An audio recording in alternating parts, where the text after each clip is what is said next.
nombre de Jesús. Amén. Amén. Bien, entonces, para que ustedes entiendan, el jefe está afuera, ¿no? Craig Paul, el director, está en Estados Unidos en este momento por varias razones. Y estamos también coordinando con el campus en Maipú. Y lo que yo no sé, lo que tenemos que hablar todavía es cuánto tenemos que estar, porque me pasaron a mí materia que pasaron en Maipú, porque ya ellos han cumplido ese ciclo, y cómo hacerlo acá. Me imagino que quieren que pasemos la misma materia que en Maipú. Por lo tanto, tengo varias cosas porque no es mi forma de hacerlo. No conozco PowerPoint, no conozco cómo hacerlo. Y el computador me falló, me tragó un update y todo eso cuando intenté. Fue un lío de primera clase. Entonces, para los alumnos que quieren pasar, tienen que enseñarme cómo trabajar con PowerPoint para que pueda hacer bien las clases, ¿no?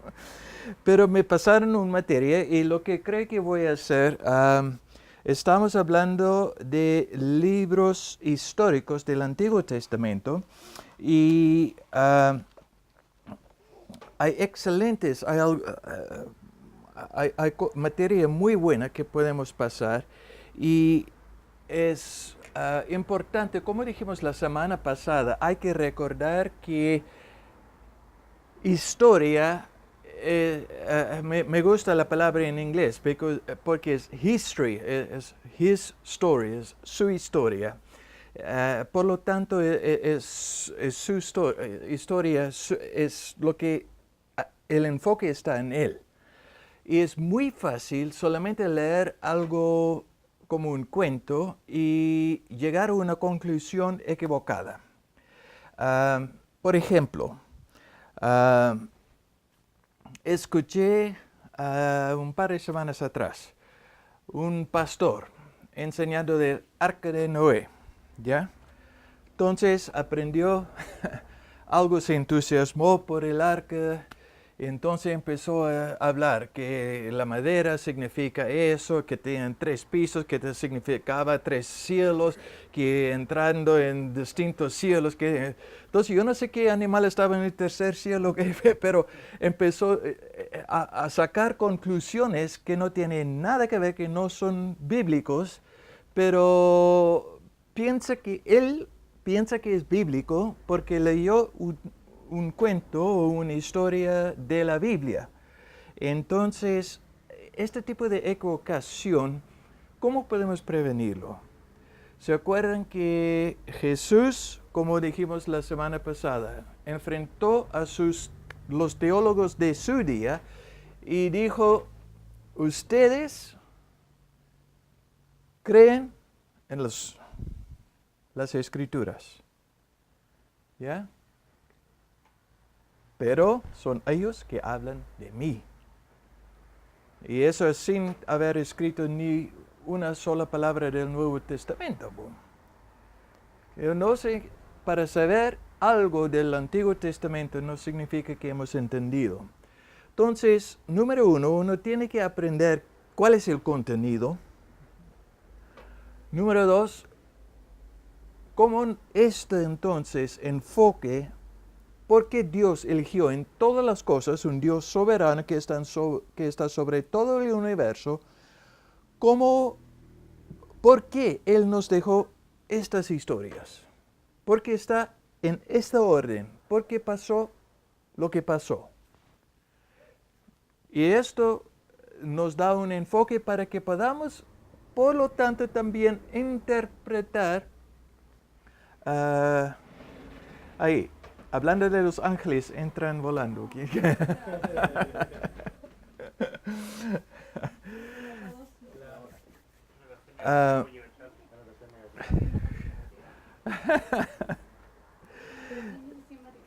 No. Entonces, por eso necesitamos saber qué es lo que pasó de verdad. Porque si vamos a leer solamente el Nuevo Testamento, esto, como hemos visto la semana pasada, es más que solamente reemplazar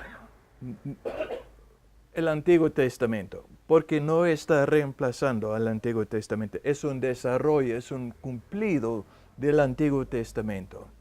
Y de hecho yo estoy trabajando con un pastor en este momento que queda así boca abierta, pero ¿cómo es así? Un Nuevo Testamento, cualquier persona antes de morir siempre es el más nuevo que vale, reemplaza el antiguo.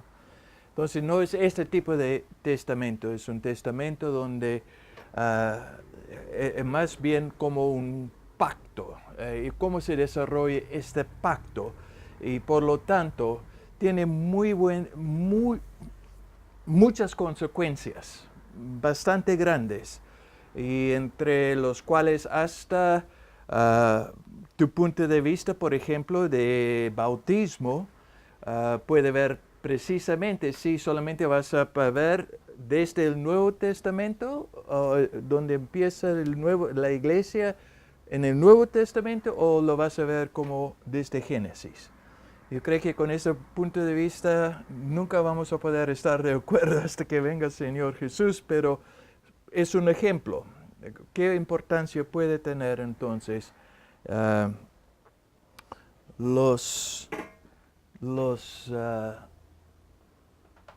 yikes. Esa es la prueba que envié. Fui impreso, me dijeron que a ver, pero vamos a ver después cómo hacerlo. Sí, sí. Espera, estoy buscando lo que... Ya, entonces, déjame cerrar esto. Lo que estoy...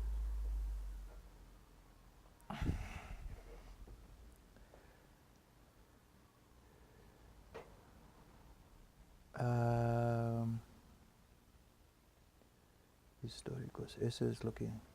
Lo que voy a hacer esta noche, entonces, y voy a quizás tirar esto, esa es la materia que me entregaron, que hicieron en Maipú.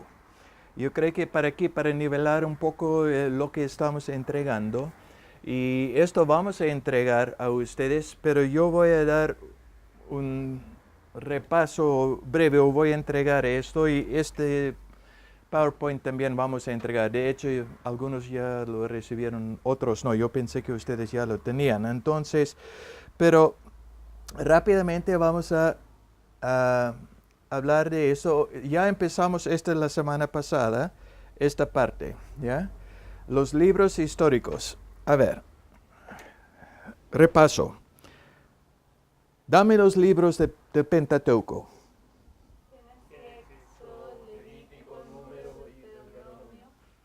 Bien, ¿quién le escribió? Moisés, excelente. ¿Ya? Entonces, ¿quién siguió a Moisés? Josué, gracias. Entonces, Josué hay que pensarlo cronológicamente. Él es el traslape entre el Pentateuco y Moisés, que nos dejó al borde. ¿Acuerdan dónde él murió, no?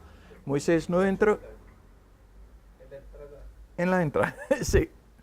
No entró en la tierra prometida, ¿ya? Por lo tanto, fue Josué, ¿ya? Ahora, prueba para hoy fue, después de Josué,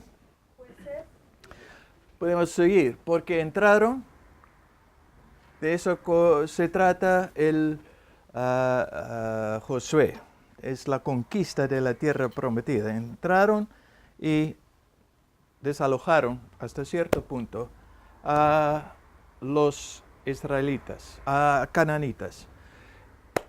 Josué, después de Josué, cuando falleció, entró juez. ¿Fue un juez exitoso? No. ¿Logró algo?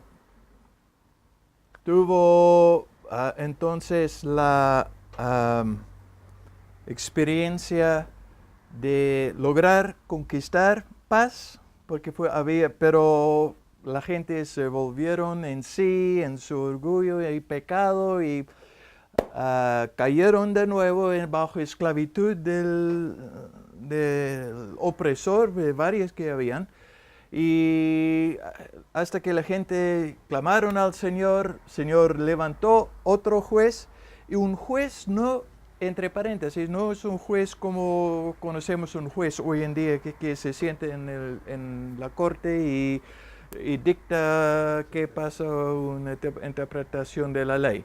Puede ser eso, pero más bien un juez también puede interpretarse en este contexto como libertador, alguien que libera. Entonces, en un sentido, es como un juicio que Él da para librarte, es decir, es un líder, es el equivalente de un rey sin ser un rey, una figura prominente que por eso no todos fueron hombres, mujeres, eran civiles,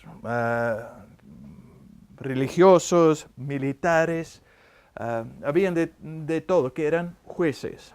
¿Ya? Entonces, es siempre bueno pensar en libros de A3 cuando llegamos a la historia. Entonces tenemos el Pentateuco y tenemos qué género de libros de materia sigue Pentateuco. Excelente. Históricos, ¿ya? Históricos. ¿Cuántos libros históricos hay? Muy bien. Entonces, podemos pensarlo, es José, que siguió, primero Jueces y Ruth, ¿ya? Que eran. Sigue después los libros de 1 y 2. Uno primero de Samuel. ¿Por qué Samuel? Porque ya entramos con Samuel, él va ligado a la monarquía. Está buscando la gente ya, porque pasaron tantas veces por los jueces, ya pasaron por los jueces, perdón. Y buscaban un rey, porque vieron que las naciones alrededor pudieron lograr mucho porque tenían un rey. Por lo tanto, buscaban un rey, pero efectivamente es una falta de confianza en Dios, porque en ese momento, hasta ese momento, teníamos una teocracia, es donde Dios gobernaba, Dios metió, cuando obedecieron a Dios habían paz y prosperidad, cuando desobedecieron habían otras consecuencias. Y por lo tanto, pensaron que son malos jueces. Cuando uno quita los ojos del Señor, siempre va a encontrar problemas en otra circunstancia, otra persona, menos uno mismo, ¿no? Entonces, naturaleza humana. Entonces, estamos con Samuel, porque fue él que Dios habló y él peleó el punto. ¿Ya? Entonces, él es el eslabón ahora entre los jueces y la monarquía. ¿Ya? Jueces. Después de jueces,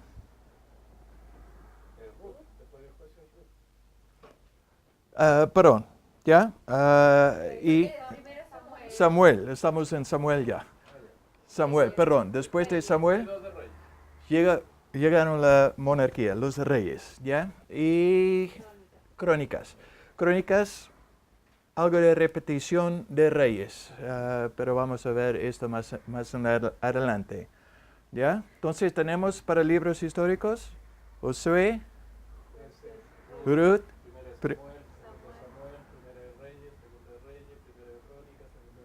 bien, ok, entonces los dos, bien, alguien hizo su trabajo. Ya, ¿y los últimos tres ya? ¿Ya cachaste? Ah, ya. Ya. Ya, porque ahí tratamos después del la caída ya de la monarquía, el exilio. Y entonces ya podemos ver cómo está armado teológicamente nuestro canon del Antiguo Testamento. ¿Ya? Entonces tenemos Pentateuco, libros históricos, 17, y de hecho podemos categorizar hasta este punto todos los libros como historia, los 17, pero como Moisés se encargó que tiene el locototo en cuanto a la seriedad del Antiguo Testamento, que fueron siempre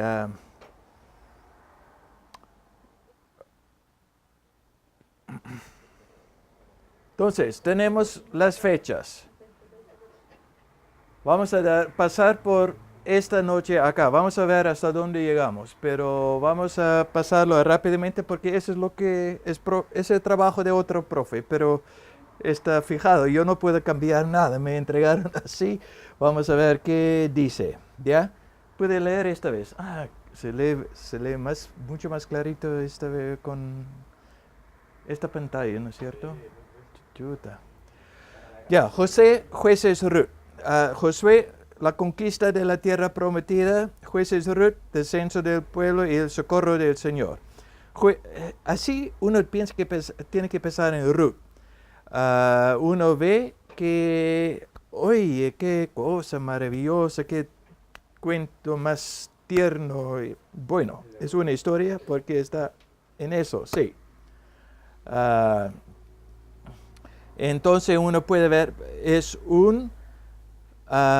como el Señor, el socorro del Señor en Ruth. Tenemos Samuel, Reyes y Crónicas entonces. Ahí el gobierno teocrático y a un reino humano, monarquía, después una división y finalmente, ya, Crónicas, Esther y Esdras y Nehemías. Ese es el exilio y también cómo vuelven, cómo regresan. Vamos a tocar otras cosas, pero en estos momentos, aquí están las fechas. Pucha, me gusta así como...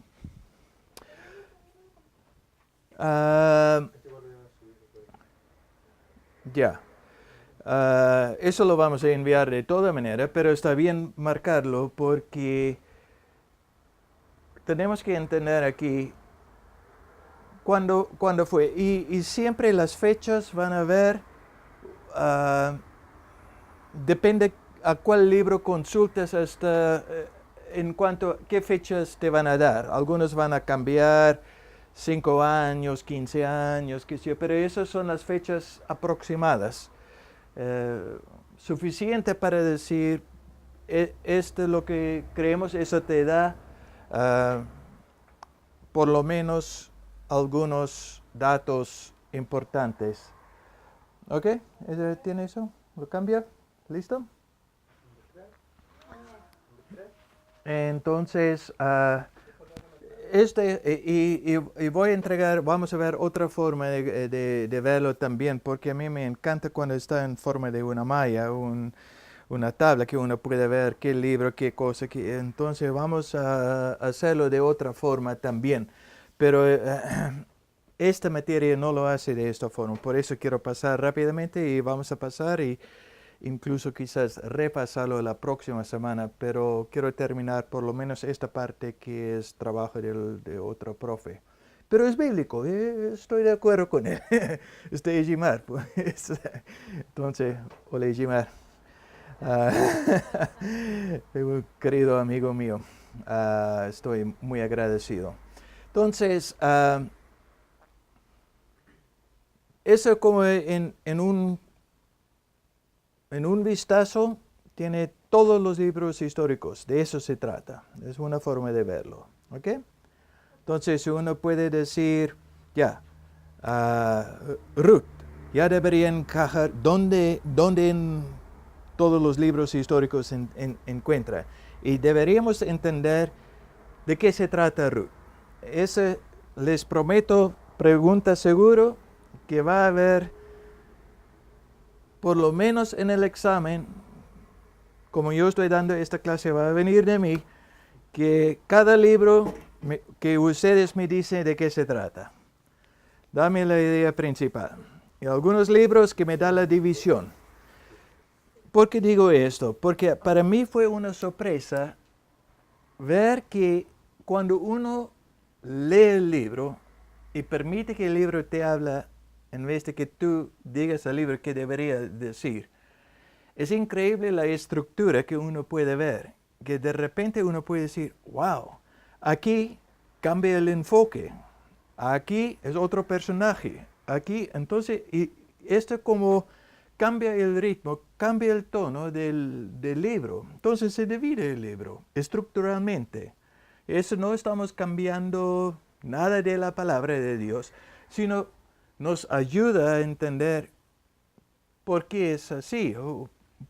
Empezamos a hacer la pregunta, podemos ver, mira, si la división es así, podemos ver un desarrollo.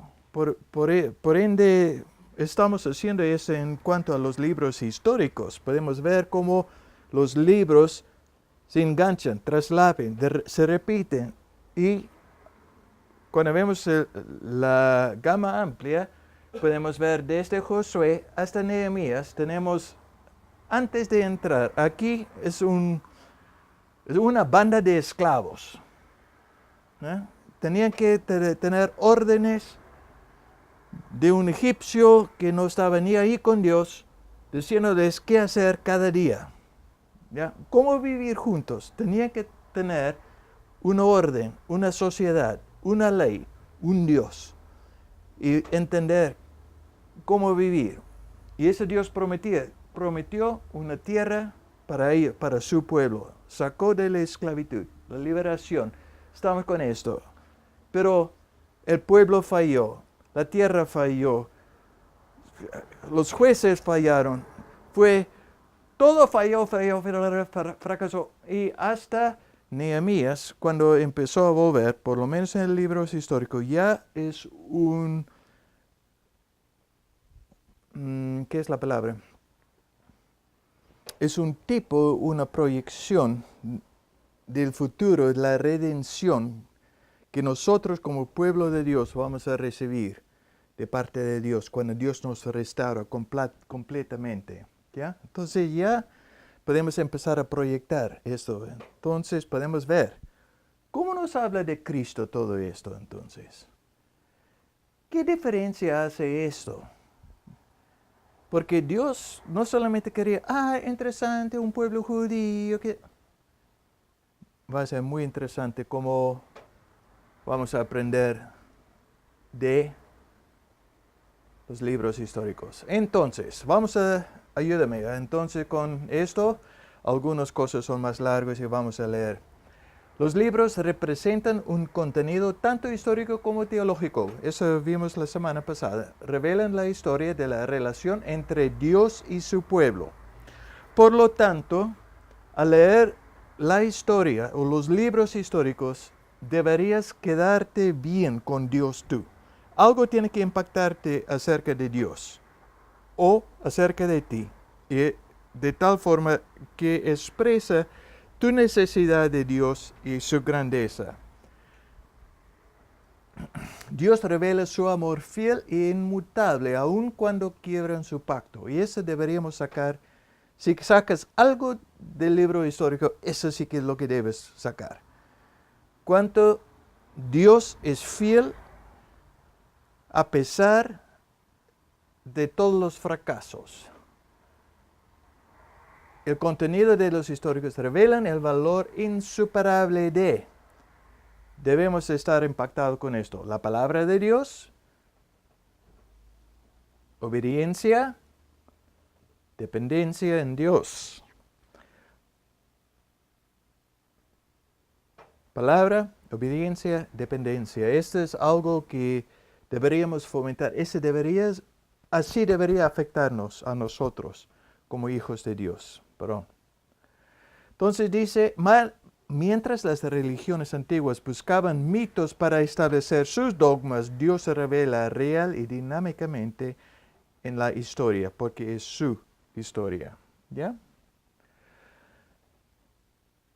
Canaán, eso vimos la semana pasada también, un lugar de esperanza, un lugar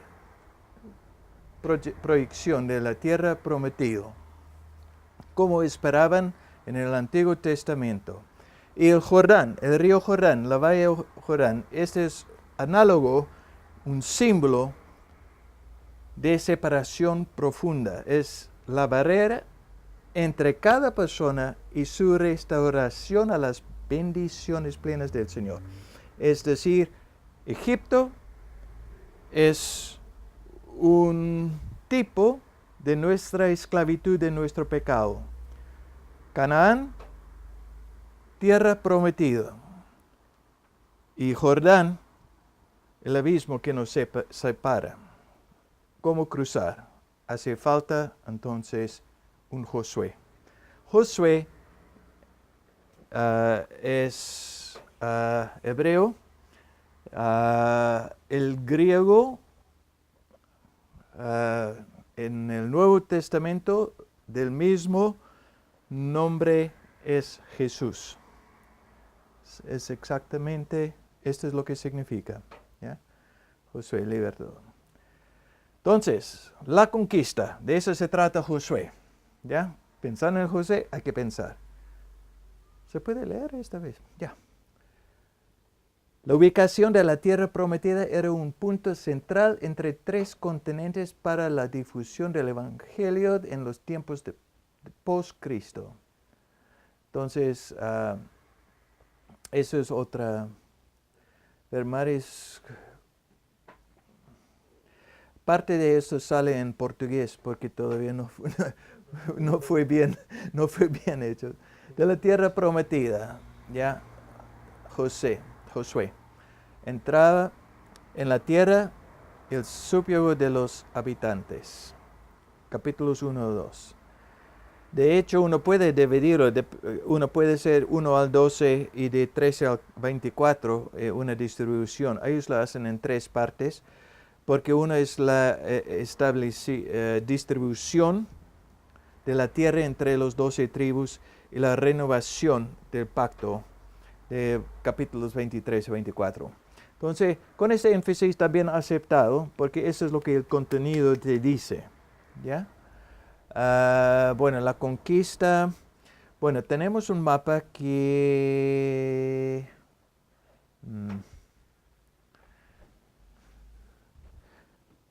Perdón, yo quiero aquí sacar algo.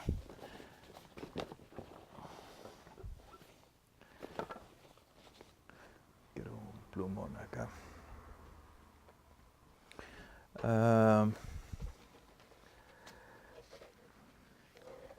Sí que traje tantos papeles acá aquí.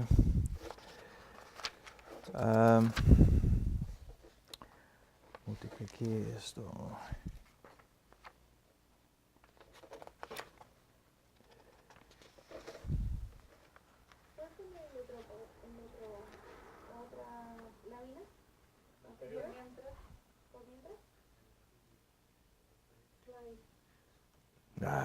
¿Cómo se dice? Transparencia. Difuminación, diapositiva. ¿Esta? Eso, diapositiva. Ya, permíteme aquí. Estoy en realidad. Chuta, ¿cómo entraron esto?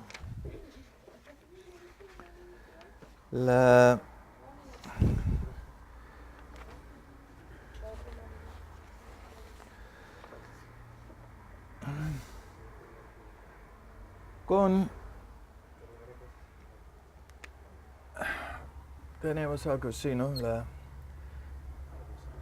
Soy teólogo, no artista, ¿no? Entonces, tenemos aquí, va más o menos así, Río Jordán. Tenemos aquí, ¿qué está aquí? Bien. ¿Esto? El mar de Galilea. Excelente. ¿Ya? ¿Esto? Muerto o salado. Muy bien.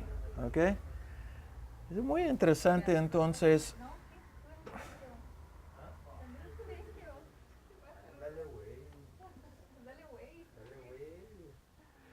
Si uno puede partirlo más o menos así.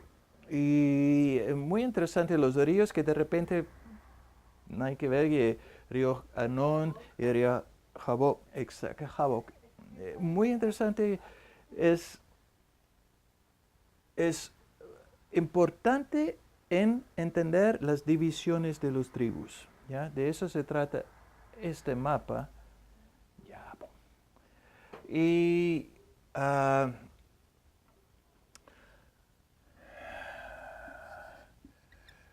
yo digo, Sandy, me juraste ser bravo. ¿Mnemotecnia? ¿Mnemotecnia? Mío, cualquier cosa para ayudar, Recordar. para recordarme. Pero funciona. Sandy, me juraste ser. ¿Ya? Entonces, Zebulun, Asher, Naftali, Dan, Isaacar, ¿ya? Manasés. Esto acá todavía no, Todavía no. no tengo. Manasés, aquí entró los dos acá, ¿ya? Efraín, Judá, Simeón, Benjamín. ¿Ya? Y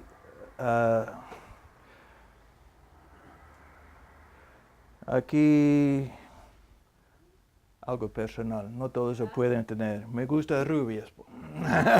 La rubia, ¿no? que tengo yo. Entonces, Manasés, porque aquí Manasés tenía tierra antes de entrar también. Dan también empezó acá y movió al norte después.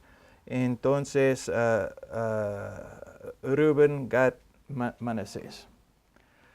Entonces, así tenían cada uno. ¿Y para qué? Uno puede ver la pelea, uno puede entender para qué todos los datos que están ahí.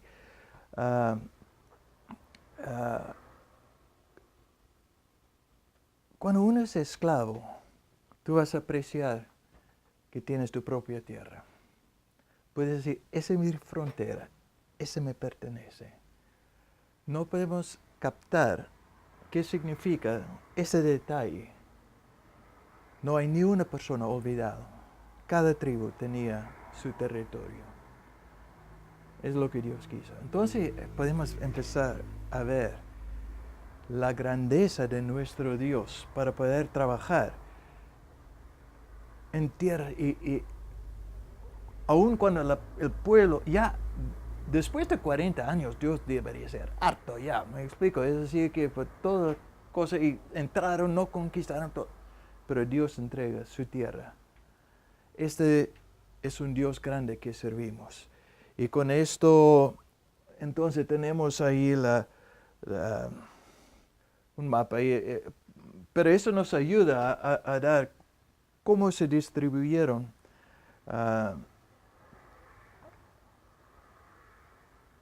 Si alguien me puede dar algo que mejor puede ayudarme con esto. Pero esto te ayuda a entender que cada tribu, dónde están y qué territorio recibieron. Porque hay conquistas, primeramente en el centro, entraron acá, luego volvieron al norte, y luego, última parte, conquistaron el sur. Eso uno puede ver por los capítulos, van dividiendo esa parte. Entonces, mensaje de Josué. La conquista no es por el excelente ejército que armaron en 40 años el pueblo de Dios. Sencillamente conquistaron la tierra porque es Dios. ¿Ya? Jueces 3, Jueces 6. La obediencia es responsabilidad del hombre. Vemos que hay derrotas cuando hay pecado. Dios está mostrando algo. La fidelidad en darles la tierra y dividirla de acuerdo con las tribus de Israel. podemos ver la fidelidad del Señor. Y entonces, es obra de Dios. Deberíamos ver. No puedes leer los libros históricos y no terminar asombrado por la soberanía de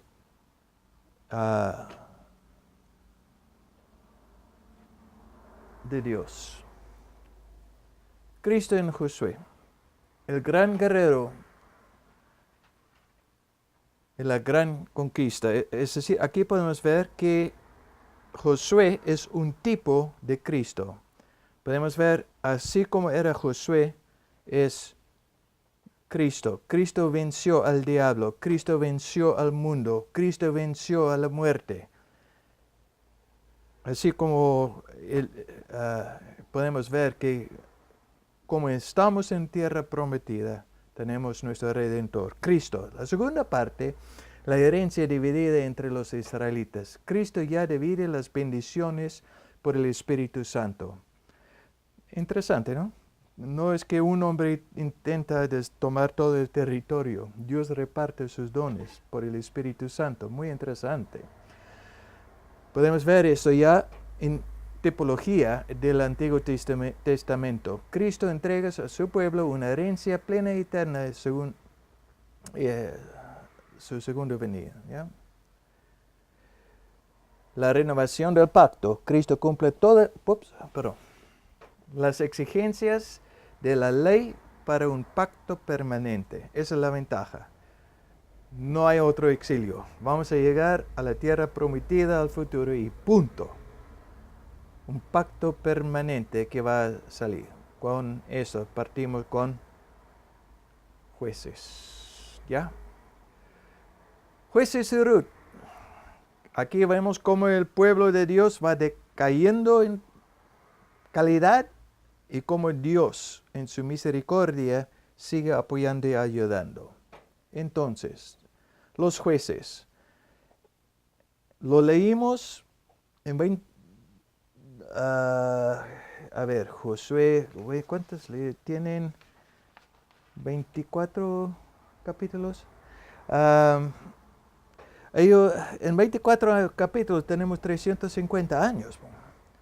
Entonces uno tiene que tener, y eso es una cuestión de tiempo, eso nos habla de la paciencia de Dios. 12 jueces entre Josué, el líder, y Samuel, el primero de los profetas, ¿ya? Fueron seducidos por las naciones subyugadas. Ese es un asunto. ¿Cómo es posible que tú conquistes a alguien y después te sometes a él? Descenso espiritual y desobediencia a Dios. Las naciones sirvieron como vara de disciplina. Eso es algo que tenemos que aprender porque muchas veces como cristianos hay una soberbia y jactancia que somos nosotros los elegidos y miramos así debajo a los que no son creyentes. Y olvidamos de repente cómo sufrimos y tenemos cosas difíciles. ¿Cómo es posible que una persona que es tan mala puede tener tantos beneficios y de repente, como dijo el salmista, ¿hasta cuándo, Dios? Vas a pensar en eso, vas a permitir eso. Y olvidamos, si Dios es soberano, es porque Él está usando los gentiles, los inconversos, como vara para su propósito. Por lo tanto, el mismo Satanás es limitado, y bien dicho, es Satanás de Dios. Él está limitado en su poder, y Dios puede usar hasta Satanás para su propio fin.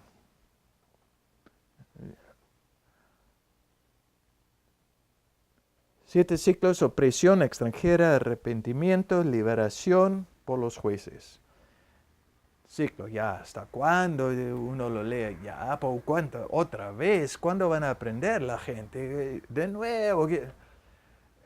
Especialmente si uno lee todo el libro, dale un unos 2, 3 horas y lee todo el libro una sola vez. Es como, ya, increíble. Pues, si uno tiene que escribir un libro así, jamás se va a vender hoy día. Se aburre, pues, ya que sea más original.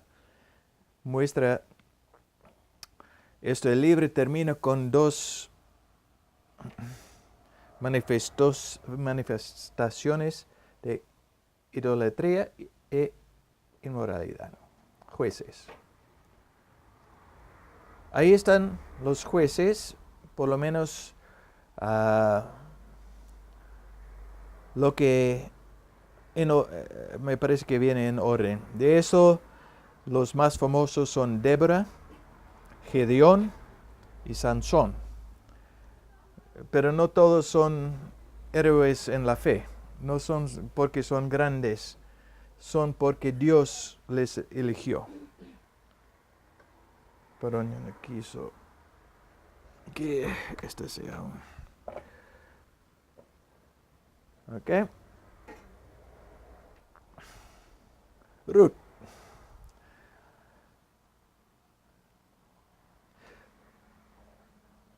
Ya, ese que da una introducción a la monarquía. Contraste con el libro de Jueces.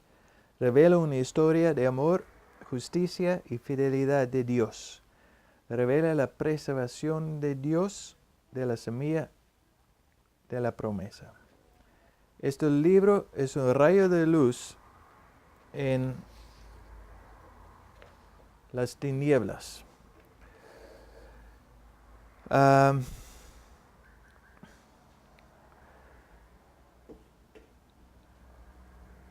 ¿Por qué es así? Porque hay mucha dificultad. Aquí podemos ver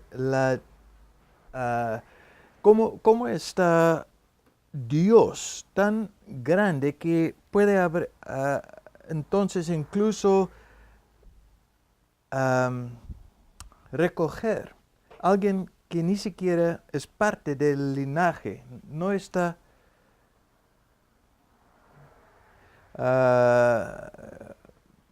en esta entre los elegidos de Dios, pero ¿cómo llegó a ser en el mismo linaje de Jesús? Muy interesante el libro. Revela la providencia de Dios entonces, guiando a personas en una historia de redención por medio de la historia ordinaria. Una historia de amor, de fidelidad. Uno lo recibe como algo que ha pasado a alguien, pero podemos entender que Dios está obrando. Entonces Ruth y Boaz son protagonistas del linaje de Mesías. Llega a ser bisabuela de David. ¿Qué? Mensaje. La desobediencia transformaba la victoria en completa, pues traía más angustias. Dios se revela un Dios de misericordia que atiende al clamor de su pueblo. Esto vez tras vez. Les dije, les advertí, ¿no? Llega medio portuñol. ¿Puedes leer eso? ¿Por qué estás...? Solamente llega Es que llega justo el tubo. solamente queda una línea, pero estamos bien. Bueno.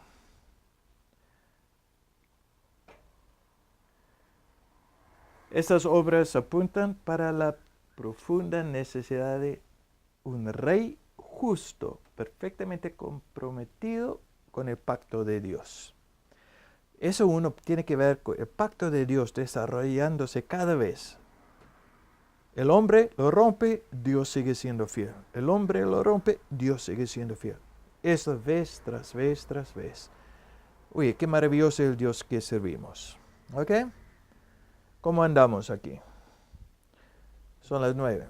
Yo voy a dar... ¿Estamos listos para un break? ¿Ya? ¿Puedes poner la lana? Del reino durante el conflicto de Saúl con David. En esta hay una narrativa bien más elaborada de la historia de Saúl del rechazo hacia su muerte. Describe no solamente en ese periodo la unción de David y su victoria sobre Goliat, pero también un relato circunstancial de su actitud para con Saúl y las continuas persecuciones de este para con David. El propósito del autor es presentar la realización gradual del consejo de Dios con la finalidad de rechazar a Saúl y elegir a David como el verdadero rey de Israel. Ok. Primero y segundo de Samuel. El segundo libro, se divide en 4 partes. Me hubiese gustado tener 4 columnas, pero él lo tira por 4 líneas. El reinado sobre Judá en Hebrón. En esta parte hay un relato de David reinando 7 años sobre Judá y su conflicto con Isboset, el hijo de Saúl, que Abner levantó para reinar sobre las otras tribus de Israel. Ya. ¿Alguien más, porfa? La unción de David sobre todo Israel. Esta parte relata los 33 años de David reinando sobre todo Israel, abordando el establecimiento firme del reino por medio de la conquista de la ciudad de Sion y la elevación de Jerusalén como la capital del rey. Ok, eso es importante. Por eso se pelea todavía para Jerusalén hasta el día de hoy. El disturbio. En esta parte hay el triste relato de la caída de David por el adulterio con Betsabé durante las guerras amonitas y sirias y el juicio de Dios sobre su casa por medio de la impiedad de sus hijos, el incesto de Amnón, la rebelión de Absalón y la sedición de Se Seba. dice. Ya. Y el fin. En esta parte relata su cántico de gratitud por la liberación de las manos de los enemigos y sus últimas palabras proféticas concernientes al dominador justo en el temor del Señor. Okay. Ahí están las 4 partes del segundo libro. Les dije que voy a volar con esto. Mensaje entonces que debemos sacar leyendo primero y segundo Samuel. ¿Ya? Siempre, número 1, soberanía de Dios y su santidad. Y desafortunadamente el pueblo que rechaza al gobierno A mí eso divino. me impresiona más, porque la soberanía la tengo clara, pero ese rechazo, cuando Jehová dice, no te están rechazando a ti, le dice Samuel, sino que me están rechazando a mí. Exactamente. Sí. ¿No es cierto? ¿No es cierto?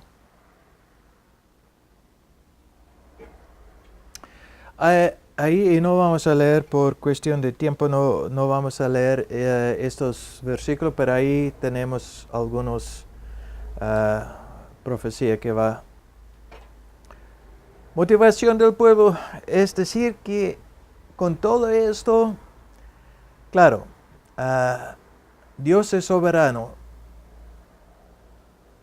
pero muchas personas, como pastor hasta el día de hoy todavía, cuando yo pregunto, ¿por qué crees que Dios debería permitirte la entrada al cielo?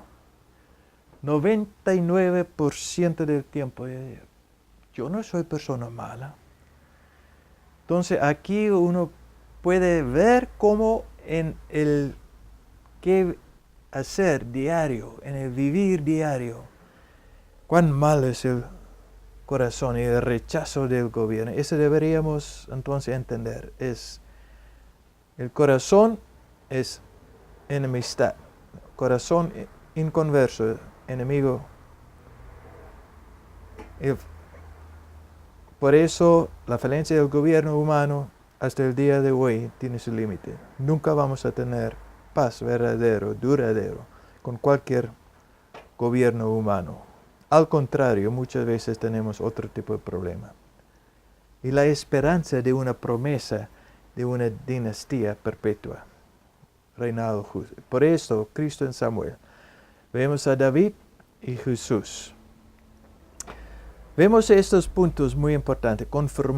Confirmación profética y versículos. Confirmación tanto profética de Jesús por Juan el Bautista. Recibió el Espíritu del Señor. Recibió el Espíritu del Señor. Hizo prodigios. Participó en una guerra santa. Podemos ver esto en ambos lados. Rechazado por envidiosos. Tuve que huir para salvarse. Acuérdense cuando nació, fue en distintas fases de su vida, pero Jesús, sus padres tenían que huir con él para rechazado por los suyos, rechazado por los suyos. Intercedieron por su pueblo. Todavía alcanza, ¿no?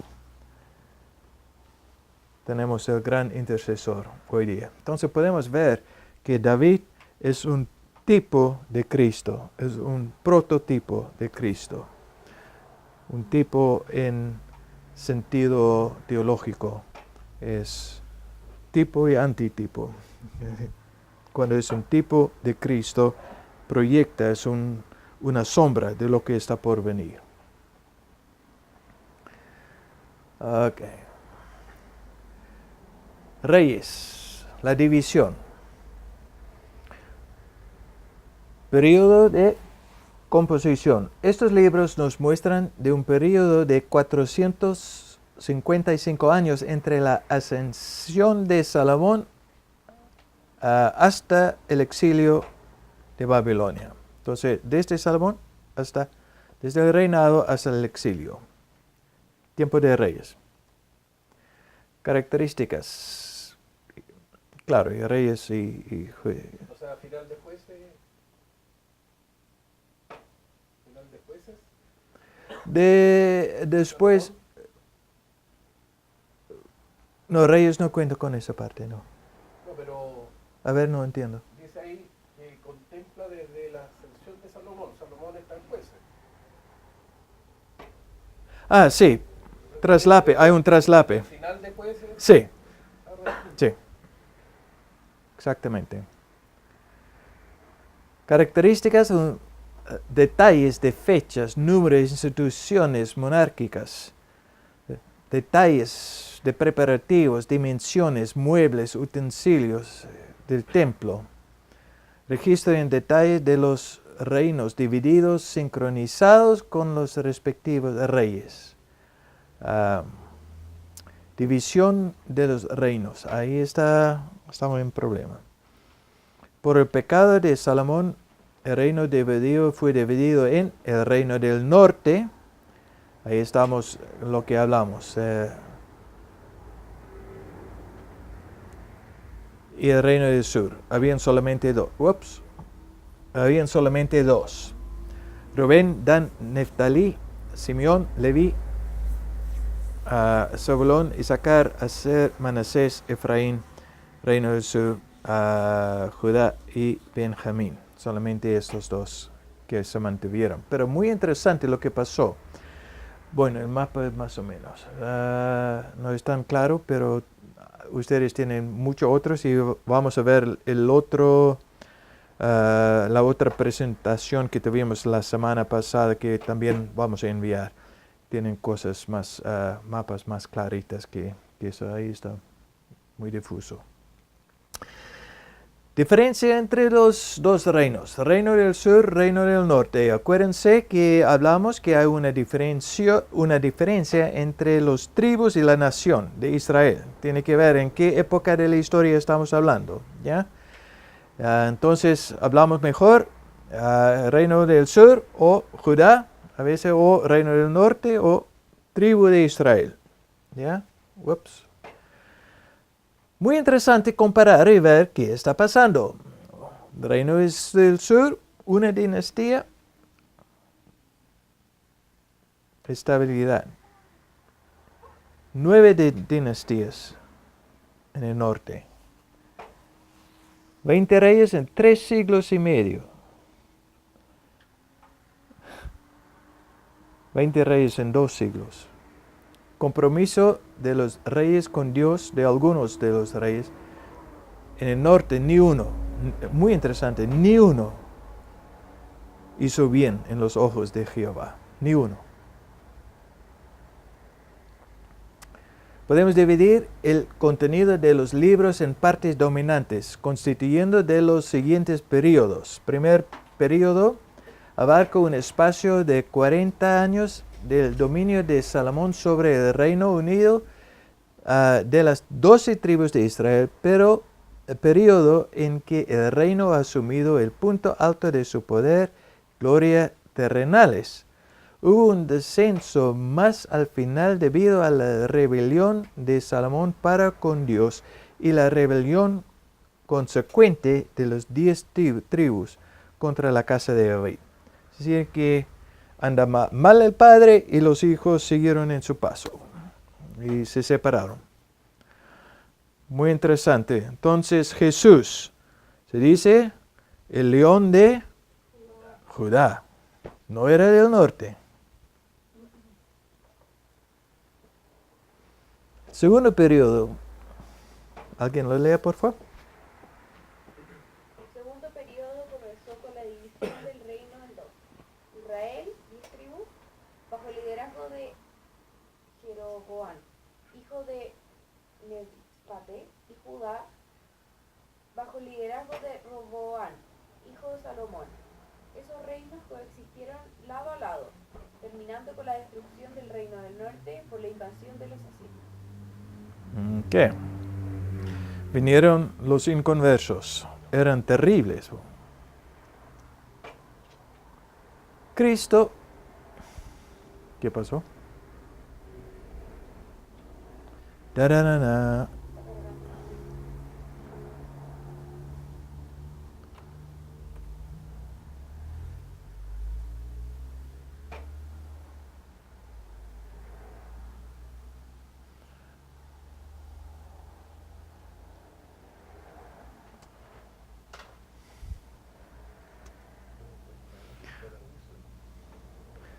Está tomando su coffee break. Ya hemos pasamos por eso.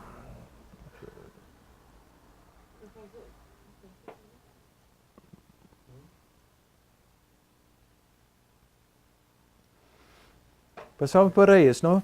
Pues toqué varios. Tercer periodo involucra. El tercer periodo involucra la continuidad del reino de Judá hasta su eventual disolución por los caldeos y la conducción del pueblo hacia el exilio en la Babilonia. ¿Qué? Eso. Caldeos y babilonios lo mismo, ¿ya? Entonces, mensaje. El pueblo de Dios como pueblo elegido por gracia, es decir, no hicieron nada para favor con Dios. Un Dios y un único y exclusivo santuario. Palabra profética. Por eso, entre paréntesis, hasta el templo donde Dios se manifiesta en el Nuevo Testamento es Cristo. Cristo reemplaza el templo. Por eso adoramos a Cristo en esto, ¿ya? Él es la persona que cumple este santuario. Palabra profética, pacto, monarquía. Ese deberíamos tener. Cristo en Reyes. Esperanza de victoria y salvación estaban sobre la casa de David. La esperanza del Nuevo Testamento estaba sobre la casa de David. Porfa, ¿alguien lo lea? La monarquía. La monarquía y el culto en el templo. Los reyes serán evaluados por el compromiso que tenían con el pacto y la dedicación por la pureza del culto de Dios. Cristo es el purificador. Es el purificador por medio de su expiación como Cordero Pascual y la mediación como sumo sacerdote. Como Rey ungido y exaltado, reúne su pueblo como nación santa para ministrar en el atrio celestial de Dios. Amén. Ok, ahora sí. Crónicas. Retrospectiva redentora. Es decir, que algunas de las cosas que hemos leído se va repitiendo con otra énfasis. Hemos dicho que algunas tienen más énfasis política y es algo... ¿Ok? Eso, por lo menos a mí me ayuda a entender un poquito más. Muestra al mismo tiempo desde Samuel hasta los reyes. Características. ¿Alguien? Era un mensaje de aliento para mostrar al pueblo de Dios, liberado del exilio, que Dios había ciudad en cumplir su promesa. ¿Ya? Diferente de Samuel y los reyes, este libro se enfoca en mostrar la imagen mesiánica en la forma de David. Okay, por eso podemos dar más un tino espiritual, más que histórico o religioso. El autor, Cuidado. Es cuidado. Está como al revés. Es que está en Cuidado. portuñol. portuñol. Hay varias cosas, están en alguna parte, pero... ¿Ya? El autor, Renueva la esperanza de su pueblo por medio de un mensaje que revela la fidelidad de Dios. una vez más. Esta obra resuena proféticamente apuntando hacia Cristo como la esperanza de la restauración. ¿Ok? Ya. La división, de nuevo, aquí por los capítulos de repente eso ayuda a entender cómo está estructurado y yo voy a trabajar y ver si podemos darlo de nuevo más bien en una malla donde se capta más de mi forma de entender cosas. Pero sí, genealogía del pueblo de Dios, 1 al 9, Reino Unido, Reino dividido, Reino reunificado, hasta 36. Ok.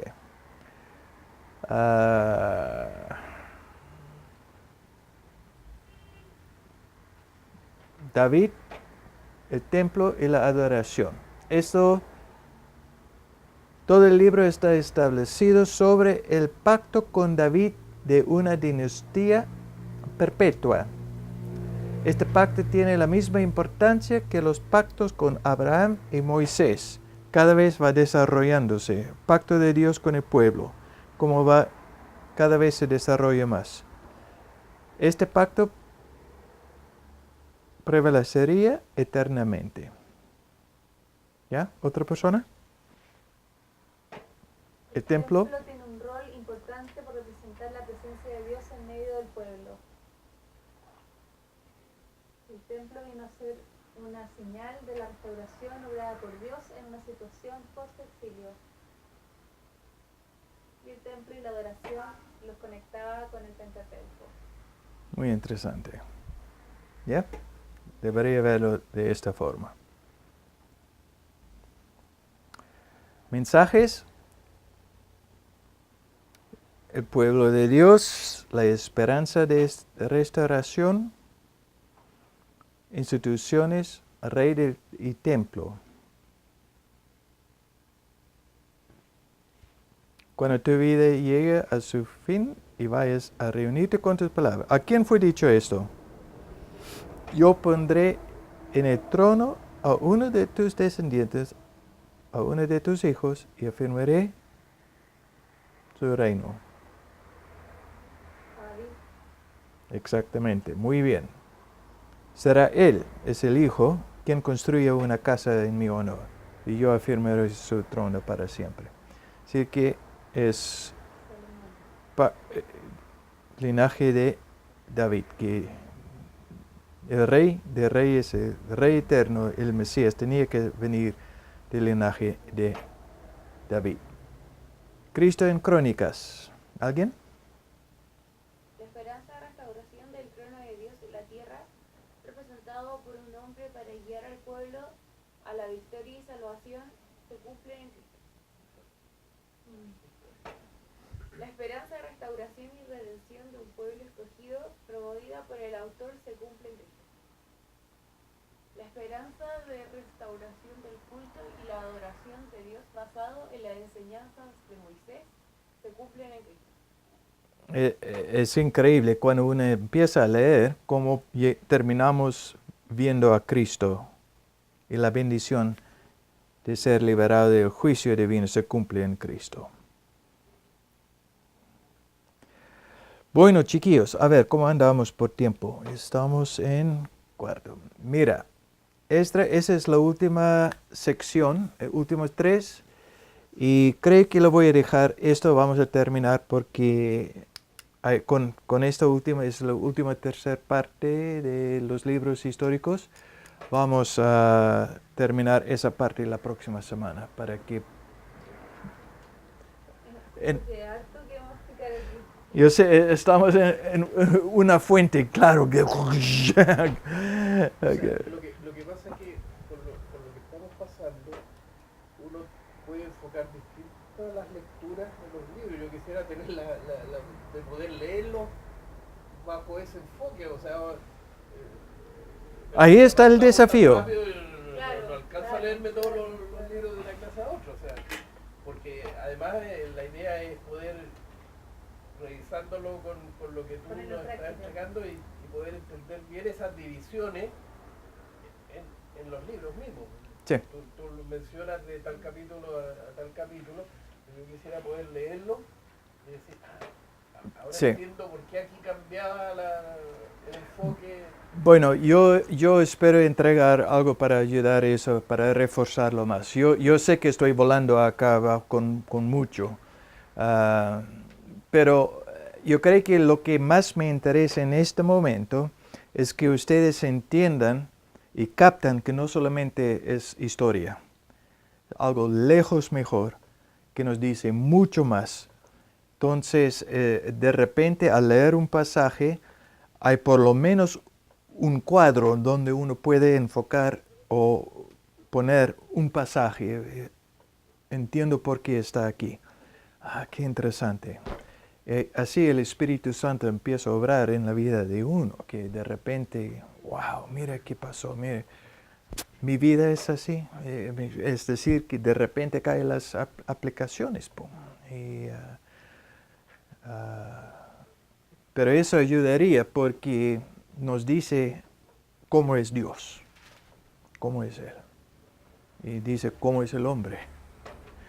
Por ende, necesitamos un Salvador, porque aquí no pasa nada.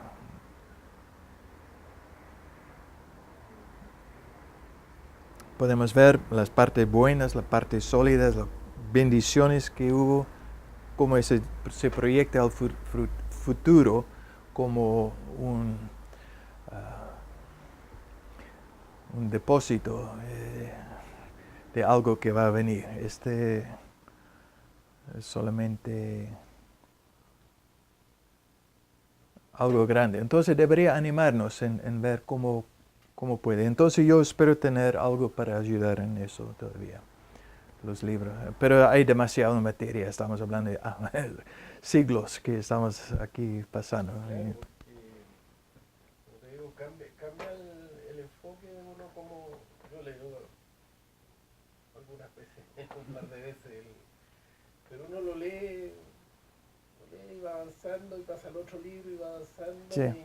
Pero no se pone a hacer esa relación ni tampoco en el tiempo. Lo que tú mencionaste, claro, ahora me voy dando cuenta que es cierto, de repente esas vueltas atrás es porque están enlazados. Sí. Hay un libro que es bien bueno que quizás puede complementar el curso, que el Gran Panorama Divino. Sí. Un libro como que tiene estos diagramas, Ajá. como que apuntan así con las flechitas así. Sí, excelente libro. Sí. Estudiar también. Sí. Hay varios. Yo voy a intentar, yo sé que este libro también fue estudiado. Yo creo que podemos tener yo voy a ver, porque yo no sé qué hicieron. Como dije que yo estaba en el extranjero, estoy con materia que pasaron quizás en Maipú. Entonces quizás ellos sí trataron con esto, pero yo no. Pero sí es algo que el año pasado se trató en Panorama Bíblico en ese libro, que es bueno. Siempre uno tiene la tendencia, desafortunadamente, a acercar con lentes personales. Es decir, que uno siempre lee un documento, siempre interpretándolo. Pero uno tiene que tener un marco donde uno tiene, lo lee lo más posible en forma neutro, que uno lo puede, que permite que la Biblia te hable a ti. Que uno va acercando que, mira, en este libro había una arca, aquí había una arca, o allá significa que el arca, vamos a ver, y de repente sacamos detalles alegóricos que nos deja con que no es algo que no es bíblico en el fondo. Como el nivel de la arca, como ejemplo. Entonces uno no quiere caer en esto, o la estaca ya en el templo. Yo no sé, yo he escuchado predicaciones que fue increíble.